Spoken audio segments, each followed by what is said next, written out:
কলকাতা যাওয়ার সময় আমি তোর মুখটা দেখে গিয়েছিলাম বলে আজ আমি পরীক্ষায় চরমভাবে ফেল করেছি।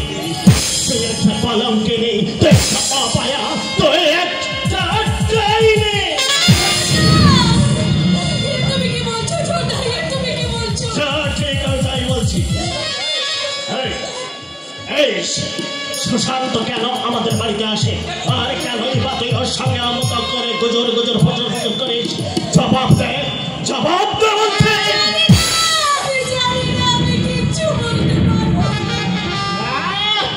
জানি না, জানি না, আমি কিচ্ছু বলতে পারবো না।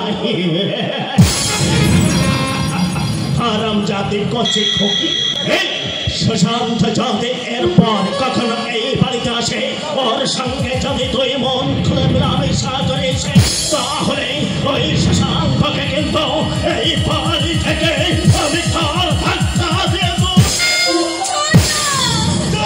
হারাম জাতি তোর ছটা, তোর মুখে আমি কিন্তু ছটা ডাকে শুনতে চাই না। আমার চোখের সামনে তুই আর কখন আসবে না। আমি তোর এই মুখ দেখতে চাই না।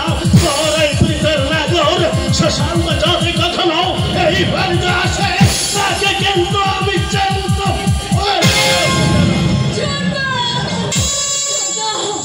আমার মা নেই, আমার বাবা নেই, ছোটবেলা থেকে আমি তোমাদের কাছে বড় হয়েছি।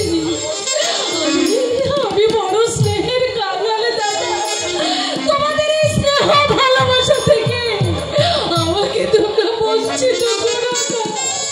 এই